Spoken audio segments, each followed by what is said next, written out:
এবার শক্তিশালী কলম্বিয়ার বিপক্ষে মাঠে নামছে ব্রাজিল। এই ম্যাচের ওপর নির্ভর করছে গ্রুপ চ্যাম্পিয়ন কিংবা রানার্স আপ হওয়া।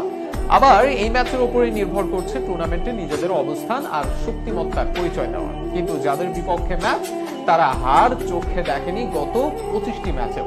তাই কঠিন পরীক্ষায় শক্তিশালী একাদশ নিয়ে আর ভিন্ন ট্যাকটিক্সে মাঠে নামতে পারে ব্রাজিল। কলম্বিয়া নামটাই ব্রাজিলের জন্য এক আতঙ্কের নাম। সাধারণত লাতিনের দলগুলো বেশি অনৈতিক ট্যাকেল করে থাকে, আর কলম্বিয়াকে তো বলা হয় কুংফু টিম। আর এই টিমটির বিপক্ষে মাঠে নামতে যাচ্ছে ব্রাজিল দল। এই ম্যাচের উপর অনেকটাই ভাগ্য নির্ভর করছে কোয়ার্টার ফাইনালে কোন প্রতিপক্ষ পাবে ব্রাজিল দল। কলম্বিয়ার সাথে যদি হারে বা ড্র করে, তাহলে টুর্নামেন্টের সবচেয়ে ফর্মে থাকা দল উরুগুয়ের সাথে কোয়ার্টার ফাইনালে মুখোমুখি হবে ব্রাজিল, যা চাইবে না ডোরিভাল। তবে এর আগে ব্রাজিলের জন্য আতঙ্ক কলম্বিয়া দলটি এতটাই ভালো ফর্মে আছে যে গত 2 বছরে তারা ম্যাচই হারেনি বলা চলে। সর্বশেষ 25টি ম্যাচে একটি ম্যাচও হারেনি এই দলটি।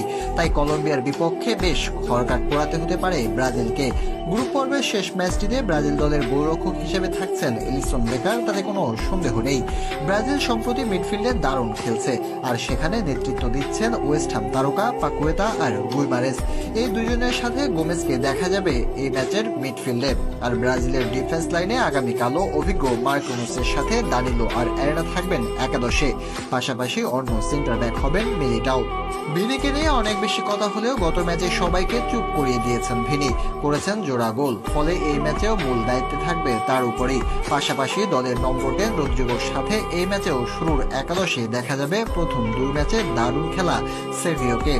এই 4-2-3-1 ফরমেশন নিয়ে কলম্বিয়ার বিপক্ষে মাঠে নামবে ব্রাজিল। যেহেতু 1 পয়েন্ট পেলেই গ্রুপ পর্বের শীর্ষে থেকে শেষ 8-এ যাবে কলম্বিয়া, তাই তারা চাইবে যতটা সম্ভব বাজ করে খেলতে, অর্থাৎ ম্যাচ ড্র করার চেষ্টাতেই থাকবে কলম্বিয়া।